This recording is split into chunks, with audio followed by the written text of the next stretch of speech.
Welcome back, everyone. It's Sunday morning, so I hope you got a cup of coffee. Me and David are back. We're going to be talking a little bit of football, a little bit of 49ers, and get a little bit into the NFL as well. But let's start it out. David, how's your morning so far? It's going great. Woke up, cooked up some breakfast. I pretty much did everything I needed to do over the weekend yesterday just so I could relax and watch football today. And see, that's what's up, because when you don't have anything that you have to worry about on Sunday, maybe laundry, would be the worst thing, right? But if you don't have anything to worry about on Sunday and you can just relax and enjoy, and you know that's what you're supposed to do. That's what Sundays are for. It's the day that you're supposed to relax and be around family and do all that good stuff. Well, let's shout out the chat.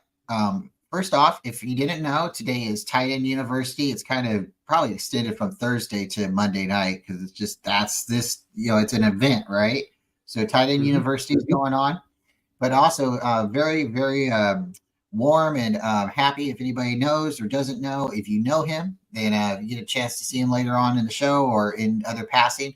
Give John LaJoie, 49ers, a happy birthday. Today he's turning a new day old. One more year, right? Around the world. So we have Bebop and we have Raphael, 562 We have Damian Lee. We have Bebop Jones. And we had Lawrence in here. Yes, there's Lawrence. So thank you all for coming. Sweet. So first off, yesterday I was having a lot of fun, and I had made a little video, and it's for our upcoming game. So stick around, folks. It's going to be just a couple minutes. We're going to put the video on. I hope you like it. And after that, we'll talk about it for a few minutes and then get into the injury report, the uniforms, the weather report, all that fun, good stuff. So stick around. Enjoy.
All right, folks, welcome back. If you were able to see that, if you want to go back and pause it, I put a lot of good information in it about the Niners and the Vikings last matches, players that have been on both sides of the ball, both teams. We didn't go into too much detail about players going to other teams besides just the 49ers and Vikings. But for example, legend Roger Craig, thinking Ronnie Lott and trying to say Roger Craig at the same time. But the reason I guess I was getting confused is Roger Craig and Ronnie Lott both went to the Raiders, but Roger Craig went to the Vikings. So if you got to see that, and you want to go back and take some looks and stuff, but we put that together because trying to get hyped and wanting to learn a little bit more about the upcoming matches. The Niners have played the Vikings. It's almost 49 times. It's 25, 23, and 1. So this is going to be, I want to say, our 49th game, if I did my math correct. 50th 50. game. Thank you. Yep. And right now we lead the series, and it's a lot of fun. Anytime you're winning, it's fun, right? We are 5-1 against them in the playoffs. The one playoff win we didn't win was in '87. That one still isn't. I didn't see it live, but I know about it. And, you don't want to lose. You don't ever want to lose. And the other fun thing about it is we all just need to keep this in mind. When we go to play Minnesota in Minnesota, they have a better home record. So this is a away game for us. It's a home game for them. So I'd definitely be looking forward to that. Then as far as their quarterbacks, we've had a couple quarterbacks that's made it to a Super Bowl. And they've had a couple quarterbacks that made it to a Super Bowl. So they've had two that's made it to 4 Super Bowls, and we've had 3 quarterbacks that's made it to 7 Super Bowls. So right now the Vikings are a 0-4 Super Bowl team, but just because they haven't won the Super Bowl doesn't mean that they're not a good team. Since their start in the league in 1961, they have made it to the playoffs every decade. Once a decade is still in a decade, but every 10 years, at least getting to the playoffs or being, in the mix, that shows that you're somebody to contend with. So that's what we were working on, put it together, and I hope you guys like it. Go back and watch it, pause it, and maybe you can learn something out of it. So, David, if you'd like to get into this, let's break it down. I'm going to do the screen share, and let's break down this injury report. So for right now, just to let everybody know, the teams on buys are the Bengals, Cowboys, Jets, Panthers, Texans, Titans. The Bengals are the team that we're playing next. So we're going to have to play on Monday night, and then we get a short week against the team that is on a bye. So when you have a bye, it's one of those things that's, I guess you got lucky there, right? I don't see it being right, but you can't make the schedule, and you shouldn't really complain. If we win the game and it's a large factor, then should anybody really be mad? But we're not going to get into the Bengals right now because we still have the Vikings, and we want to go 1 week at a time, 1 game at a time. So again, the bye for this week, the teams on a bye are the Bengals, Cowboys, Jets, Panthers, and the Panthers need a bye. Texans and Titans. So let me do the screen share. Okay, we're going to bring this in. Okay, folks, Sunday, October 22nd, Detroit at Baltimore. Where? M&T Bank Stadium, that's in Baltimore. The injury report is Lions, David Montgomery, he has ribs, Marvin Jones, foot, offensive guard, Jackson, ankle, questionable running back, Craig Reynolds, hamstring, wide receiver, Josh, tight end, James, tight end University guy down. Okay, and we got a cornerback, Jerry Jacobs. For the Ravens, they got Kevon Seymour. He is out with an ankle injury. Marcus Williams, he's got a hamstring. Hamstrings are lingering issues. They seem to, we don't let them heal up long enough or stay off of it. They just keep flaring up. And then cornerback Marlon Humphrey, and he has an illness. Maybe he's got the COVID. You don't know. Okay, where is that game going to be at? That's going to be this game is the Las Vegas Raiders playing against the Chicago Bears. 3-3 going against the 1-5 Bears at Soldier Field. Raiders quarterback Jimmy Garoppolo's out. Surprising. He has a concussion. Quarterback Nate Hobbs, ankle. And then we have quarterback Bennett, shoulder knee. Bears quarterback Justin Fields out, right thumb. Now, if anybody hasn't heard about this, I believe his thumb got like dislocated, and they're trying to go into they are looking to see how significant the injury is. They're hoping it's not ligament damage. So, if anybody in the chat knows if he does have ligament damage, please try to put it in. We'll definitely try to pop that up. Okay, so Justin Fields, right thumb. Johnson's concussion, offensive lineman Nate Davis, ankle, Eddie Jackson, foot, Terrell Smith, illness. Hopefully it's not the COVID. Questionable offensive lineman. So when you're questionable, that's they don't want to say anything until the start of the game, but they're hoping, right? So Dan Feeney, knee, offensive lineman Darnell right, shoulder, defensive back Woquan Brisker, groin. Again, those groins and hamstring issues are not fun. Cleveland Browns. Shout out to Cleveland Browns. You guys took it to us last week, 3-2 against the Indianapolis Colts. It's going to be in Indianapolis at Lucas Oil Stadium. The Browns linebacker. I'm not going to pronounce that name correctly, but he's the linebacker. Another hamstring. Questionable quarterback Deshaun Watson. So we got some quarterbacks out this weekend, and Watson is still suffering from his right shoulder. Running back Kareem Hunt, thigh. Tight end Harrison Bryant. Go Harrison Bryant. He's got a hip injury. I root for those guys named Bryant. No bias. Quarterback Greg Newsome, hamstring. The Colts tight end Tyler Granson, concussion. Offensive tackle Braden Smith, hip/wrist. And then we got a questionable wide receiver, Alec Pierce, shoulder. And that's for the Colts and the Browns. So moving to the Buffalo Bills and the Patriots, it's at Gillette Stadium. I don't know if that's going to help them, David. The Buffalo Bills are 4-2. The Patriots are 1-5. This is not the Patriots season. So for the Bills, tight end Quentin Morris is out. Defensive tackle Ed Oliver, his toe. Questionable cornerback Cam Lewis, his shoulder. Patriots, offensive tackle Riley Reef, knee. Defensive lineman Keon White. Linebacker Josh, knee and foot is hurt for him. Questionable wide receiver Demario Douglas, concussion. Wide receiver Kayshawn Butte, hamstring. Wide receiver Juju Smith-Schuster, concussion.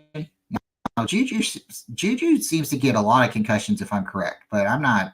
Yeah. I don't have his complete history, but he does seem to sound like that. Tight end Hunter Henry. The next one, though. The next one. Tight end Hunter Henry. What's up with all these tight ends? Isn't it tight end like? Is it something about tight end week? What's the deal here? I guess they didn't get the notice. I thought they were coming to the party. But he's out with an ankle. Offensive tackle Trent Brown, chest. Guard Cole Strange, knee. Center David Andrews, ankle.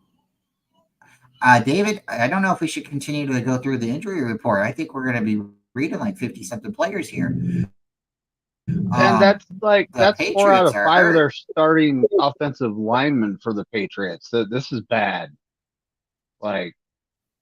Offensive lineman, defensive lineman, cornerback, defensive back, safety. I was going to say is Patriots going to start selling players here soon. But I don't know. Can you trade injured players? All these guys injured. Can you trade injured players? Like half their team, it looks like, is injured. Commanders. I think you can trade anybody. What? The Commanders. Oh, shout out to Pentagon Kittle. Pentagon 85, Kittle 85. Thank you for coming. maybe smash the like button, subscribe if you like. Me and David both have channels, and we do a lot of stuff together. But what I was going to say about the trade, I think you can trade any player as long as the trading team is willing to take on that deal. I think as long as they're like, yeah, we'll pay for that guy, that we'll go ahead and we'll take you on. The Commanders, nobody's hurt. The Commanders are the strongest team out there in the NFL currently. Wow. They're playing the Giants. Giants have an offensive tackle, Andrew Thomas, hamstring. Offensive tackle, Matt Pert, shoulder. Center, John Michael Smits, shoulder. His name is my name too. Questionable quarterback, Daniel Jones, neck. But I think that's not a bad idea to switch him out right now. Tyrod Taylor's playing better. Offensive tackle, Yvonne Neal, ankle, and cornerback, Adoree Jackson, neck. Okay, so we're going to get to the Falcons. The Falcons are 3-3. The Tampa Bay Buccaneers are 3-2. It's going to be at James Stadium, Raymond James Stadium, Tampa Bay, Florida. Falcons, they're a healthy team too. Nobody's hurt. Buccaneers, questionable nose tackle Vita Vea. He's always questionable. He's got a questionable foot. Offensive linebacker Anthony Nelson, concussion. Okay, Pittsburgh and Los Angeles, the Rams, 3-2, 3-3. Blair SoFi Stadium, Inglewood, California. Steelers out, tight end. Okay, we need to get a bell or something every time we say tight end. It's going to have to get a ding or something like that, because I don't think they didn't get the notice.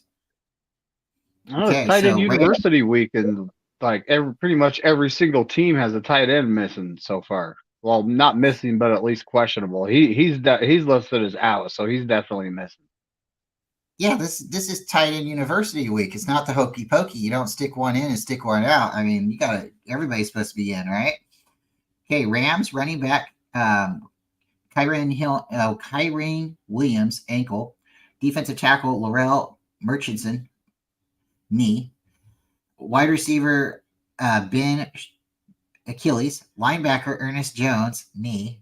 Defensive back, Darion Kendrick, not injury related, personal.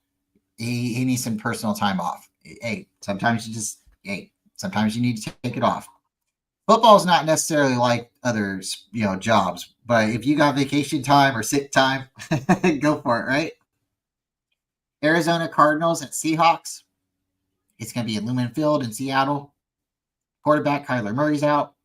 Elijah Wilkinson, offensive lineman. Cornerback Antonio Hamilton, he has a groin injury. Safety Jalen Thompson, hamstring. Questionable wide receiver Zach Pascal, neck. Defensive lineman Kevin Strong, calf. Linebacker Josh Woods, back. Cornerback Garrett Williams, knee. Kai Terrell Clark, cornerback, injured hamstring. Safety Budda Baker, hamstring. And then questionable for the Seahawks is Zach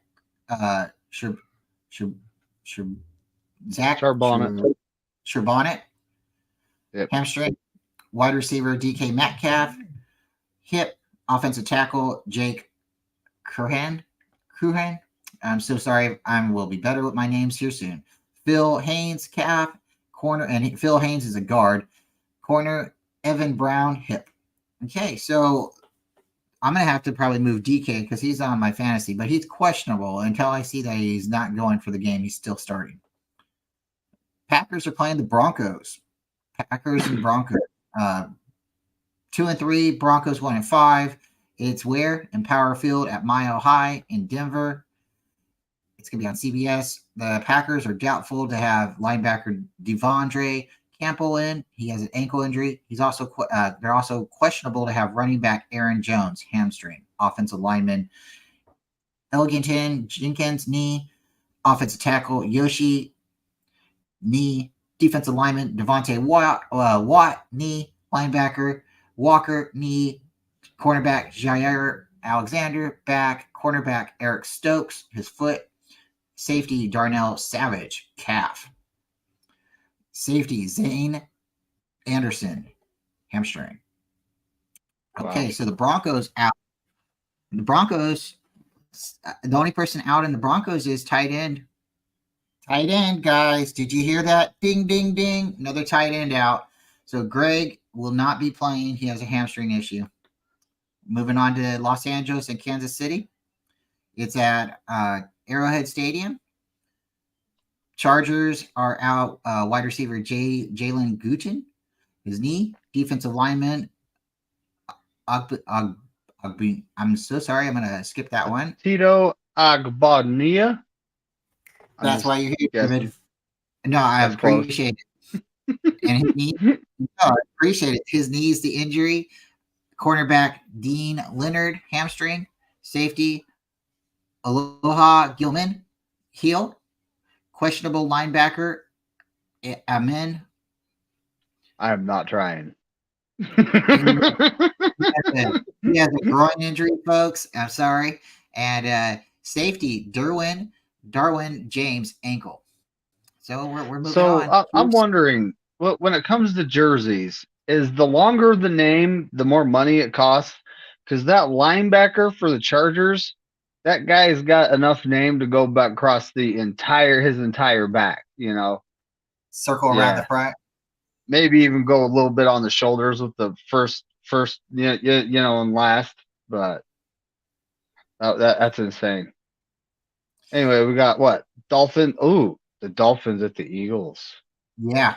Yep. Real quick. Chiefs wide receiver Justin Watson's out. Questionable cornerback Jalen Watson thigh. Miami is playing the Eagles. 5-1 versus 5-1. Someone's losing. Are we getting a tie? Oh boy. It's going to be at Lincoln Financial Field. The Dolphins are missing. He's out. Nick Nedham, Achilles. He's a cornerback. Another cornerback, Jalen Ramsey. 2 cornerbacks out, David, against a defensive, an offensive team that can throw the ball. Okay. They're questionable to have fullback. Alec, he's having a foot injury. Center Connor Williams has a groin injury. Cornerback Howard has a groin injury. So you have 3 corners out. You have 3 corners out in this game. This could be Eagles throwing a lot in this game. Throwing a lot. Out for the Eagles is quarterback Bradley Robbie, shoulder, and safety Reed Blankenship, ribs. All right. So this is the game. This is the game we wanted to get to, right? Thank you all for sticking around, hanging out. It's the Monday night football game against the San Francisco 49ers at the Minnesota Vikings. The Niners are 5-1. The Vikings are 2-4. It's at Bank Stadium, Minneapolis. Win is at 8:15 Eastern Time Zone. ABC, ESPN, ESPN2, ESPN, NFL Plus. 49ers. I had to make a fantasy adjustment. Debo has a cracked shoulder. So if you haven't heard about it, he has a hairline crack in his shoulder. They did an MRI on it, and they figured it out. And it's just, he'll be out a couple weeks for sure, up to the bye week. And then after the bye week, he's day-to-day. Doubtful is offensive tackle Trent Williams, his ankle. And the way I understand it is it's a lower ankle. It's not a higher. Is it lower or higher? I heard the ankle injury is not as significant as they were initially fearing. So I still haven't heard if it's upper or lower. I've heard 2 different reports, so I don't want to speak wrong on that. It's not a high ankle sprain, but he is listed as questionable, right? Or is he doubtful? Doubtful. I would rather hold him out this game if he's going to be good for the Bengals game, But he is, out of all our injuries, he is by far the biggest impact injury. Debo, we played 4 games without him last year and won. But Trent Williams, he's our beast in the trenches. It's going to be hard to live life without him. I would almost like to see them hold him out unless he really feels like his athleticism and him as a player is so much, like, if he thinks he's a 10 and the guy we're bringing in to replace him is a 1, then I could see him, being the Iron Man and taping it all up and going out there. But if we don't need him, I would rather, sit him for the Bengals game. I think that's going to be a more important game, but every game's important. If you can go, you're going to go. If you can't go, you can't go. Questionable. And I don't even know why they're putting questionable, because if this guy has any say in it, he's not questionable at all. Running back, Christian McCaffrey, CMC, Triple Crown, you know, probably going to be player of the year, offensive, player of the year. He has an oblique, and that's very, it's hard to say what exactly the oblique is, right? It's like soft tissue, and it's it's all in this area, right? They categorize it, but they don't want to say, oh, it's in the stomach, or it's around his ribs, or it's down there by, it's an oblique injury. So he's nursing something that's hurting. And then we got linebacker Dre Greenlaw, hamstring.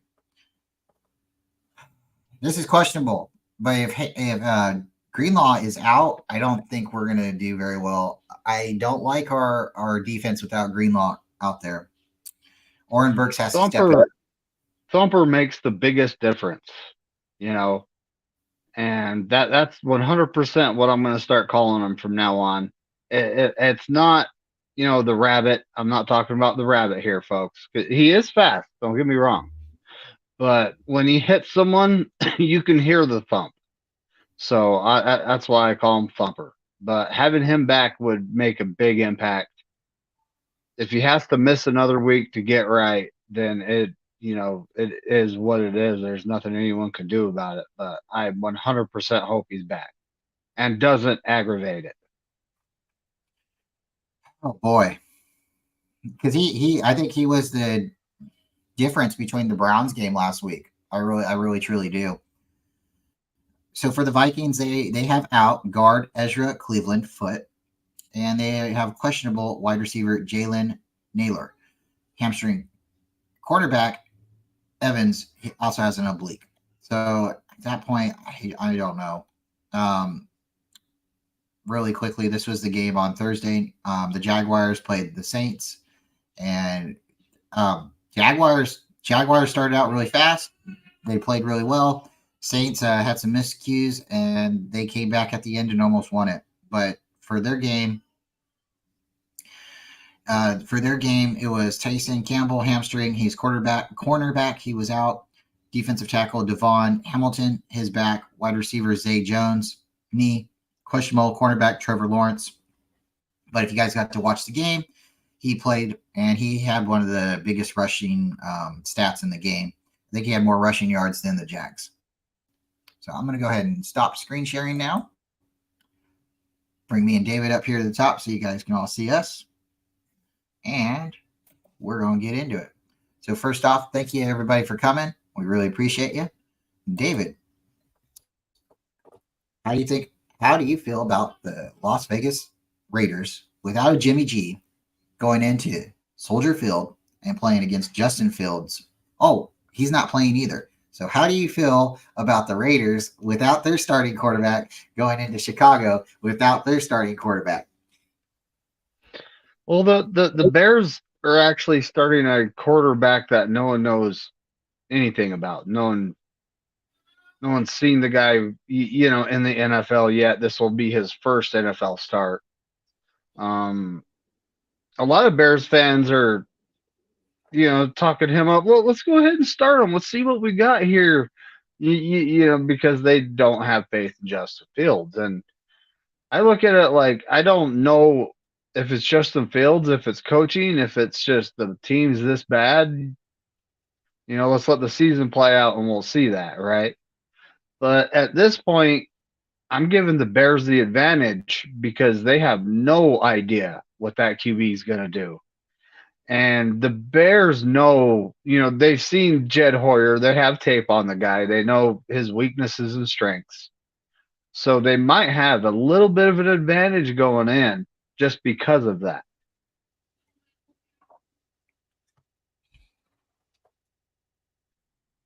Oh boy, that's just I would like to tune into that game. I'll probably just be popping in just to see the score a little bit, but yeah. So we're going to move on to Cleveland and Indy. Oh boy, what do you think? Is Cleveland going to have a letdown? I don't think so. Well, it is Gardner Minshew, though. The Colts. I believe their rookie quarterback is injured to the point where I'm not sure if he'll be back this season. Oh wow. Anthony Richardson. Anthony Yeah. Richardson. But they have Gardner Minshew, who looks better with the Colts than he did the Eagles. That's kind of interesting. Is it the system? A lot of times if the QB isn't put in a system that'll help him, kind of play to the QB strengths, then they don't do well. And the Philadelphia Eagles were all about their system's designed around Jalen Hurts. Mm-hmm. So, and Gardner Minshew is not Jalen Hurts. No. So, it's. I honestly think that the Colts, they have a chance, but that Browns defense, it is suffocating. We were only able to muster 19 points against them. But at the same time, is it at Indianapolis? It's not at Yeah. Cleveland. Yeah, it's at Indy. So that's better for kickers, Yeah. for sure. But yeah, I don't think the Browns are going to have a letdown. I think they're going to win this game. I think beating us, they gained a whole bunch of confidence. But did they really beat us? I don't think they did. I mean, they okay, obviously they came away with the points, but when you allow our team to go down the end at the end and we could have stole the game basically, it would have been a pretty win, but it would have still been a win. A W, however you want to write it, is still right. It's still a W, right? Yeah. But we missed two kicks. They missed a kick too, but we missed two kicks. It really did come down to the kick. It doesn't matter how many times a wide receiver drops the ball, of somebody fumbles, or interception didn't happen, or grounding. At the end of the game, at the end of regulation, it doesn't matter how ugly the game is, how many points or penalties you let up. You have that at the end. That's why a kicker is like that unicorn on the football field, right? You only get to see them every once in a while, right? They're like elusive, and when they do something special, you're like, whoa, and then they're gone. You don't see them anymore because all the other guys are usually taller than them and jumping around, and they just blend into the uniforms. The only way you can really tell a kicker or a long snapper is by the color of their uniform and if it's dirty. Most of the time, kickers and long snappers, they don't get hit. So I don't think they beat us as much as we went in and we had some drop passes. The refs had some calls that could have went both ways, but at the end it was our kicker, and you can't win if you're not hitting the kick. You got to make the kick. But the Browns, and maybe it's just the mentality coming off of last year, but every time a team plays the 49ers, they tend to lose the following week. And I know that got snapped this year, but we play a pretty physical game too. And I don't think the Browns came away super completely healthy. We did go through the injury report, but I don't think the Browns will be starting their quarterback. I think their backup quarterback did really well, but I think he had enough time to plan against us. I think the Browns had a bye week last week because the Browns are 3-2. The team they're playing, the Colts, are 3-3. So they had a bye week. They had extra time to prepare for us. So if you're like Batman and you have plenty of prep time, you can do anything. You can beat anybody, right? You just have to have that prep time. So I definitely don't think we completely are to blame, but I don't think they are. I don't think they handled us the way we are saying it out loud. I mean, because a couple of those passes go the other way. First and second quarter, we would have scored. Until CMC came out, we lost Debo, but until CMC came out, we were still running that ball, and they weren't stopping us. So, David, what's your thoughts on Buffalo and New England? Now, before the season, I'd be saying, "Ooh, I'm looking forward to this one. This ought to be a good game." But at this point, New England looks like a shell of themselves. It's it's hard to say what exactly is happening over there. You can't blame it all on the QB because there are a whole bunch of other players on the field. But at this point, they do not look good. Their discipline's slacking. It's almost like Bill Belichick has lost his edge. Ooh, Yeah, ooh, I just said that, didn't I? you did, and we were live. You never be upset. But the Bills are just playing a much better all around football team going in. I expect them to, you know, don't walk away with this win. But then again, I expected them to walk away against the Giants last week, and the Giants stood up. And, in the Battle of New York, the Giants stood up and said, "No, we're not just giving it to you." But they still took it. You know, Okay, real quick, we got the Shaw Show, and if you guys don't know about the Shaw Show, go check him out. He's got a great channel. He had to redo his channel for whatever reasons life happens, but go ahead and take a look. Type in his name; it's right here, and then go subscribe. But he said Watson is playing. We did the injury report, and I'm not questioning that you, but I just pulled it up too. It says right now Cleveland Browns quarterback Deshaun Watson reportedly is tracking towards playing in Week 7 against the Indianapolis Colts, but he still is listed as questionable. So maybe he's going to pull one of those decisions like he did last time and go all the way up to the start of the game, and I'm not playing, and we'll see DTR come back in. well, can you blame them? We're a physical football team. You go playing against us with the injury, that injury is going to be hurting after the game. So I can't blame him for sitting out against us. I guess if you made a business decision, and if that's what it is, you were afraid you were going to get hurt, then I guess. My thoughts on Buffalo and New England. Buffalo is off the plane from London. The jet lag definitely seemed to affect them, but they're going to go play New England. And New England, I think you're right. I think they might have. I think Bill might have lost his locker room, or there's just too many injuries because we did go through their injury report, and it seems like half the teams, not playing. So, all right.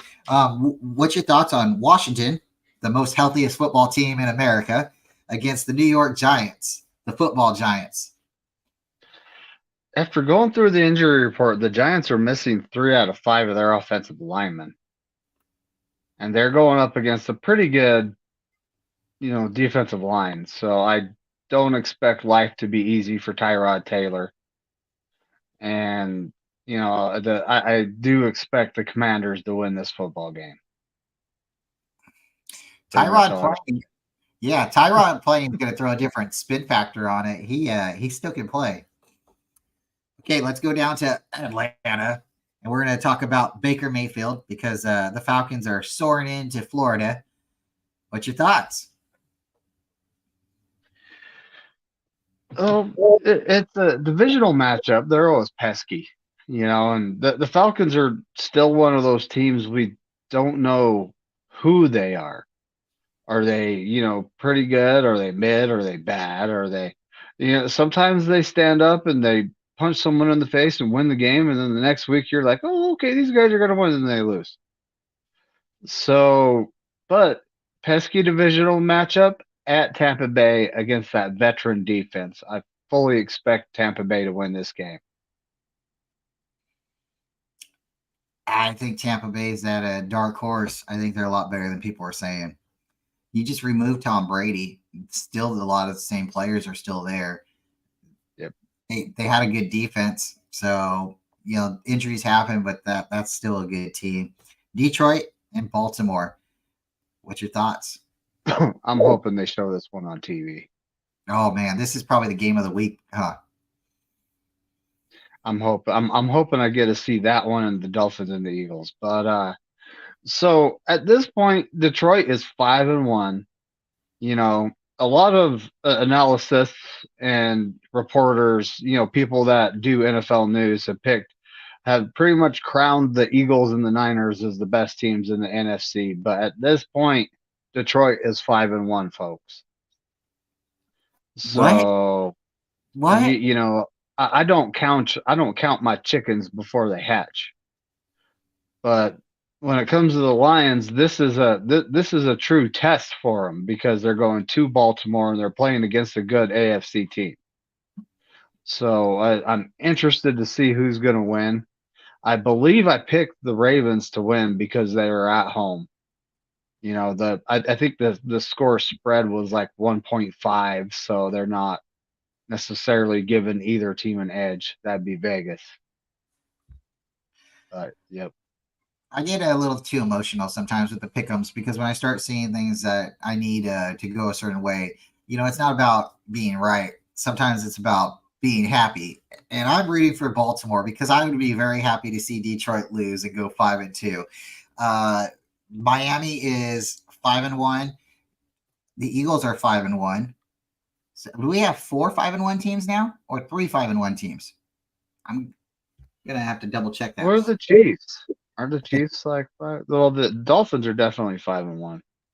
Yeah, so I know Dolphins are, Eagles are, I know we are, Detroit is, I think the Chiefs are too. So we definitely need everybody who's 5-1 to lose. So when I start looking at those kind of factors, I have to say, okay, Detroit, I do not want to have to go to Detroit to play. I don't think that would be a horrible game because it's going to be in the dome. But going on the road to play in the playoffs is not something fun. I'd rather see Detroit come out to play us. Pittsburgh and the Rams. What can we say about this game? Well, it's at Levi's Inglewood, and Pittsburgh's got to go all the way across the country. So I expect the Rams to win this game, and I feel incredibly dirty just saying that, folks. You never know. The Steelers could stand up. They have that good head coach, Mike Tomlin. They could stand up and punch him in the face, and the Rams won't see it coming. But the Steelers do still have a good defense. But they're going up against, Puka Nakua and the Cup. So the no one wants the Cup to punch him in the face, but that's going to happen. Pittsburgh still doesn't have an offense where the Rams have an offense. And I think it's just going to be the Rams offense against the Pittsburgh Steelers defense. The scary thing about Pittsburgh is they can score. They can score, and their defense can score. So if there's a way, there's a will. I could see the Pittsburgh Steelers going in there shaking terrible towels and turning Levi South into, Heinz Field South West. So the 5-1 teams, there are 3 in the NFC, us, the Eagles, and the Lions.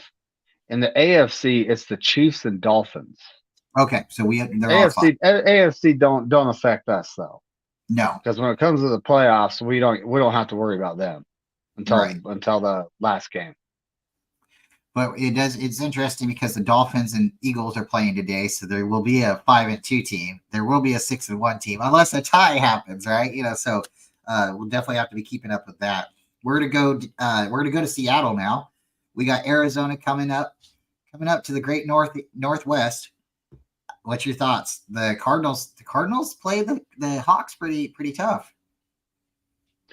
They do too. I mean, the Cardinals actually hung with us for 2.5 quarters before we just outplayed them, and they realized there's no more, and we dominated the rest of that game. But at this point, it's just like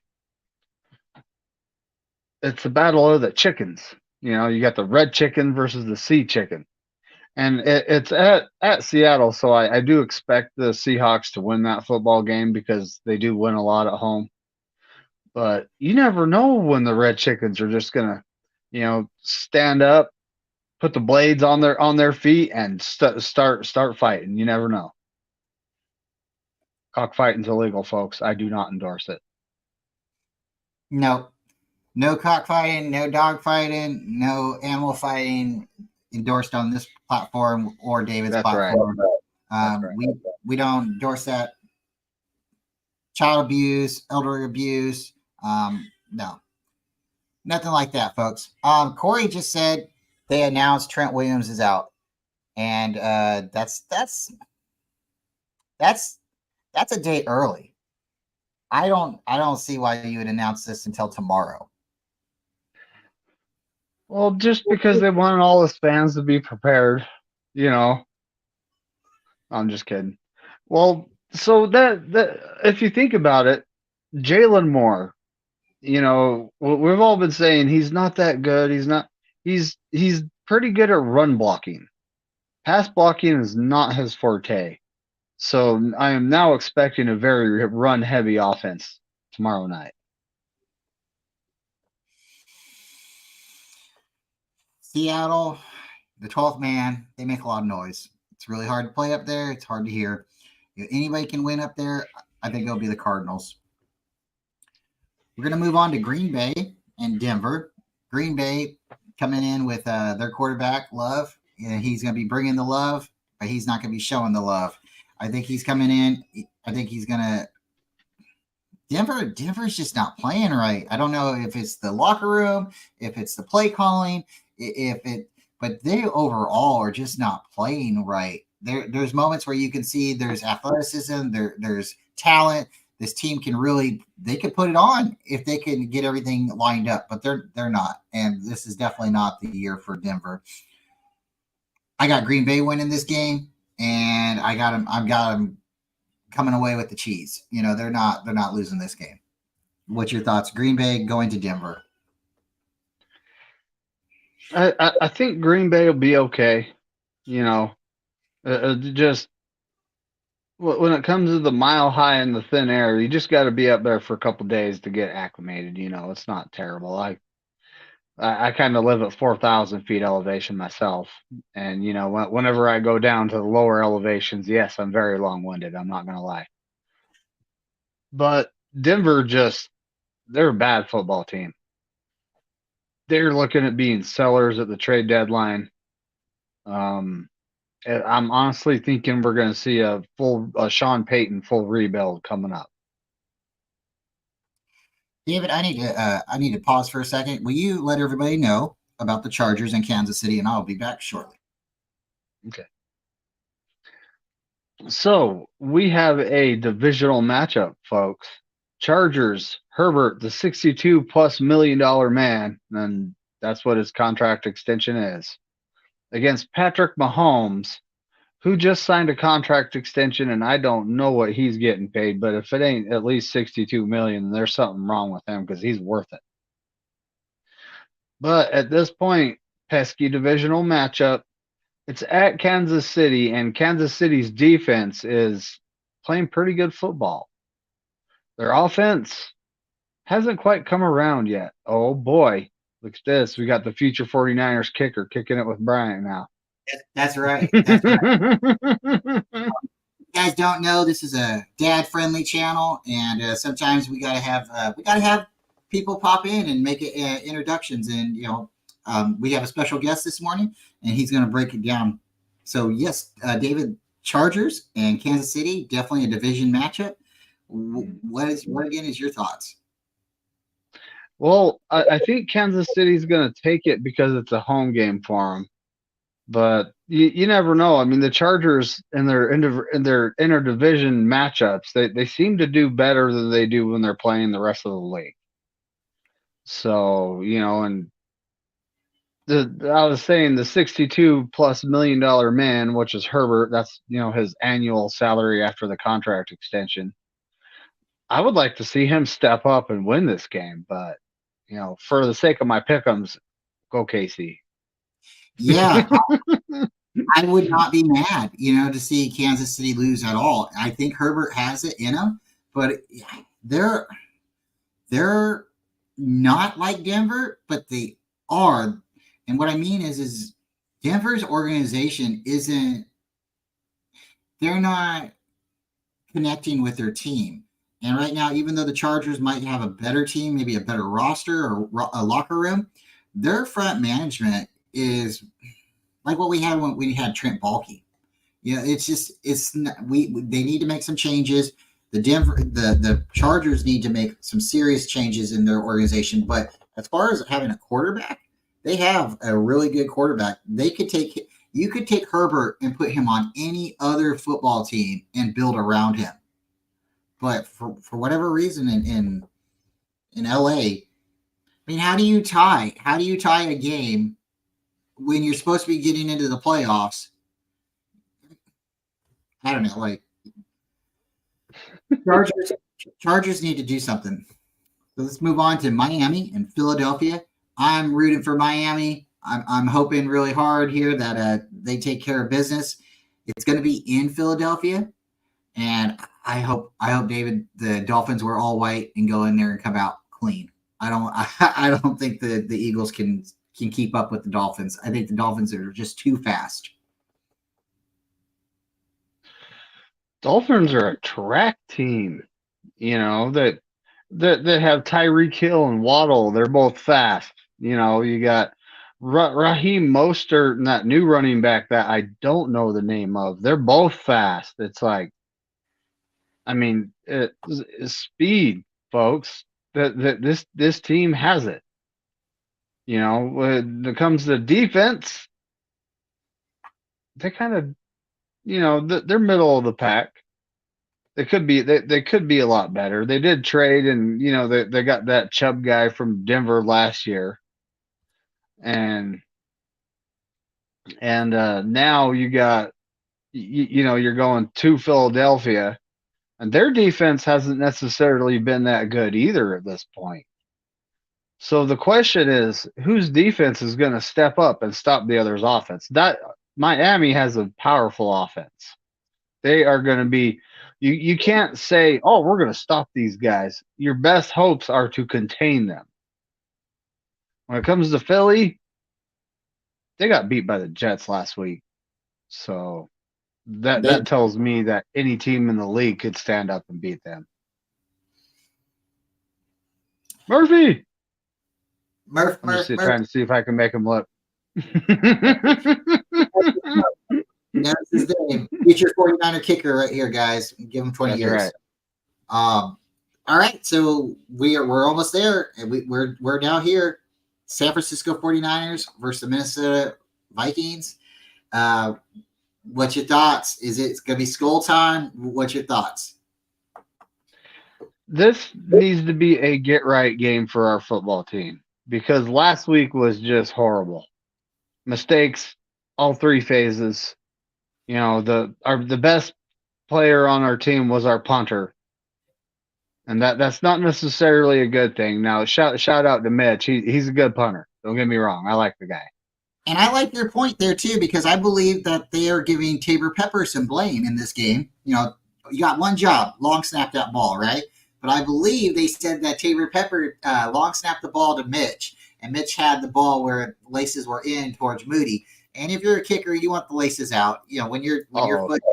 So that's what I heard. I don't know. I have to check the all 22. I don't know if I can zoom in that far. But shout out to Ray Finkel.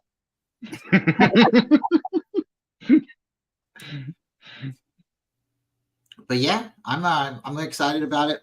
Purple People Eaters, skull. If you guys don't know what skull means, it's a Viking chant, and it's like a war chant a little bit, but it also means like it's celebration, sort of like cheers.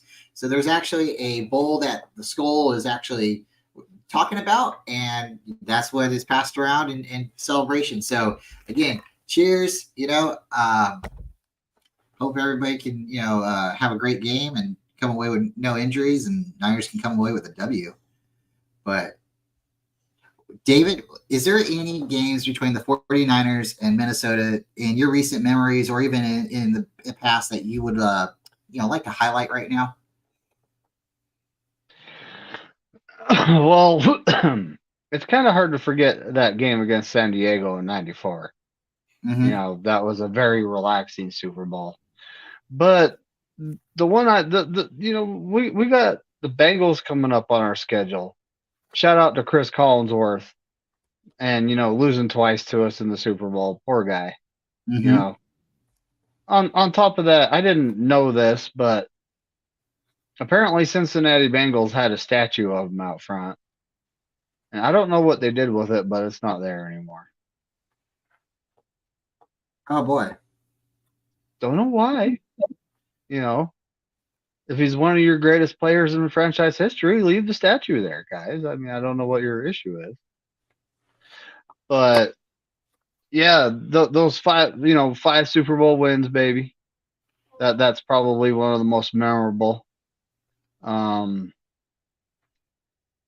a game in recent history would be when we, in the Jim Harbaugh era, we took on the Saints at New Orleans. Or what was that at New Orleans?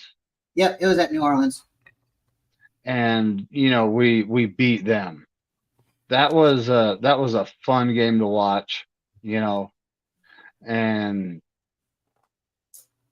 then the Seattle Seahawks game. Oh boy, there's too many to list, right? But the Seattle Seahawks game at the end of the 2019 season to secure the number 1 seed, in the playoffs, winning that on the last play. Dre Greenlaw kept that ball out from breaking the plane. Shout out to Thumper. We need you back, buddy. Oh yeah. So yeah, what I'm meaning is the Vikings. The Niners have played the Vikings a lot of times in matchups, and you did bring up the '94 game. The '94 game was a very ugly game for us, even though we went to the Super Bowl. Yeah. But I think a lot of people get the '94 game confused with the Eagles. I think the Eagles was the one who blew us out in '94. But because we played the Vikings on Monday in 1994. It was a 14-21 game. But the games that I'm kind of thinking that, really stand out to me is like 2003. It was we put 7 points up. They scored 35. The 2003 season, that wasn't our best seasons. 2006, it was a battle of field goals, 9-3.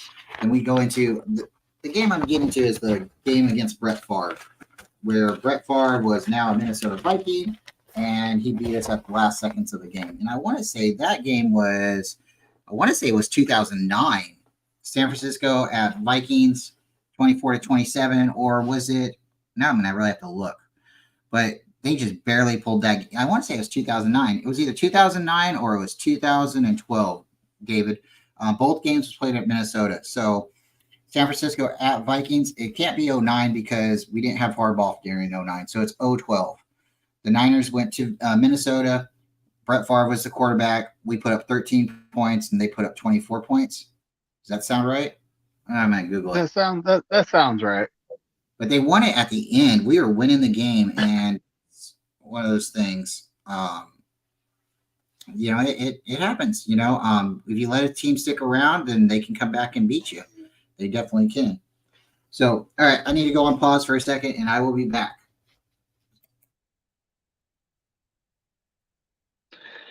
So, folks, we are getting close to the end.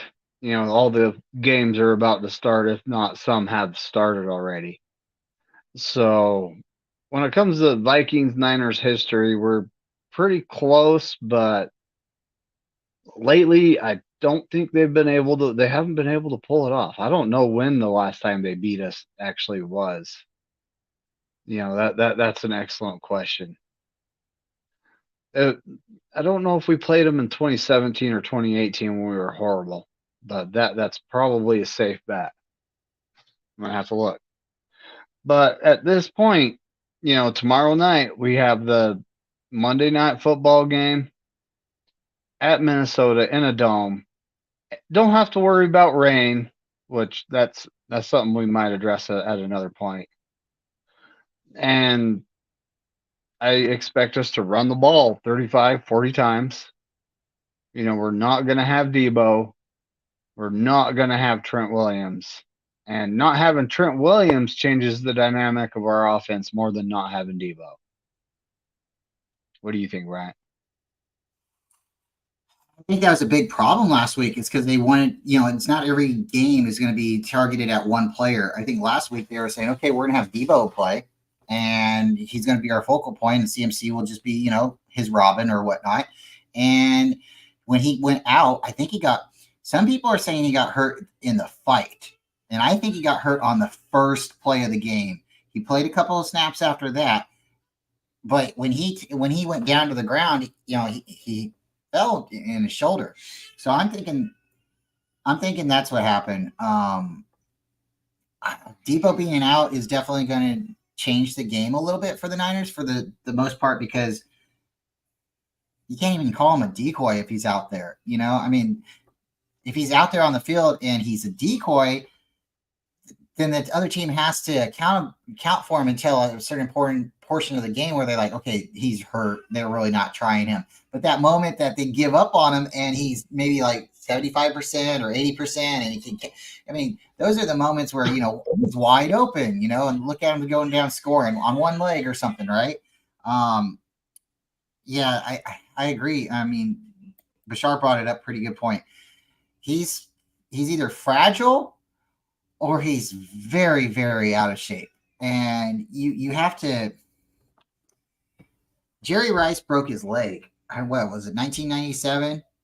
But he came back and he was stronger than ever, right? He always trained, right? After the Super Bowl, he was training.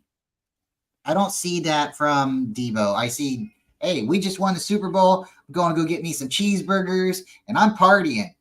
I don't, even signing your contract. I mean, the whole time, when he was sticking out and saying, I want a new contract, you come into camp overweight. Now, I love Debo. I think he's a great player. I think he's great on our team. I like what he does for the team. But I think you need to be a little bit more all in. And if that makes you mad, if I ever meet you and you don't want to shake my hand or give me an autograph, okay, I'm sorry. But, I'm not going to change my opinion. I want to see you be the best that you can be. Just winning a Super Bowl ring does not make you the greatest of all time. Jerry Rice is the greatest of all time because of his work he put into getting to where he got. And, it is what it is. I think when Debo's on the field, we have a chance to win. I think when Debo's off, it does slightly hurt us a little bit. But the game should be tight end you, right? It should be going to Kittle. It should be Ross Dwelley, Warner. It should be, Kittle, right? Kittle in the middle. So I don't know, David. What's your thoughts? How do you feel about the Mitchell situation and the JP Mason? Is Mitchell starting because he can block better, or they're more comfortable with him, or does JP Mason, really need to just step it up and just, because I think he's a better running back. The only thing I can see is he possibly isn't as good of a blocker. What's your thoughts? Well, from what I've seen, Mason should be getting the start because he's averaging 5.9 per carry on the season. That's insane. And Mitchell, his biggest problem is staying on the field. So I'm just hoping that, we can get through this game with both guys healthy, because having a three-headed monster moving forward, that's what benefited us in 2019, right? And that's pretty much it. I mean, like the Vikings offensive firepower is Kirk Cousins right now. Mm-hmm. And we're about to find out if he can pick up the whole team and carry him. I'm hoping he can't, because obviously they're playing us. Yeah. Our defense last week, they had a bunch of penalties, untimely penalties. We literally beat ourselves big time last week. And hopefully we learned the lesson of what bad play does. We, play with discipline this week and moving forward throughout the rest of the season. But so we're the Vikings Niners history, back to that for a second. The 2009 game, the final score was 27-24. Yeah, 27-24.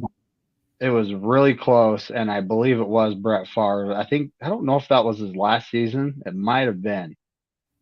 He retired in 2010, so that's why I was trying to figure it out, and I thought it was Harbaugh, but I guess it wasn't Harbaugh.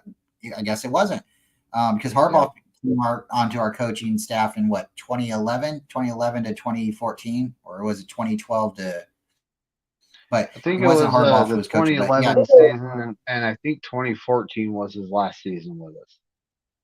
Yeah, because then 15 and 16 were the Chip Kelly and Jim Tom Zilla years that I don't like to remember. You It know, was Singletary. It was Singletary, the Sentinel Football Channel. You're correct. yep, it was Mike Singletary.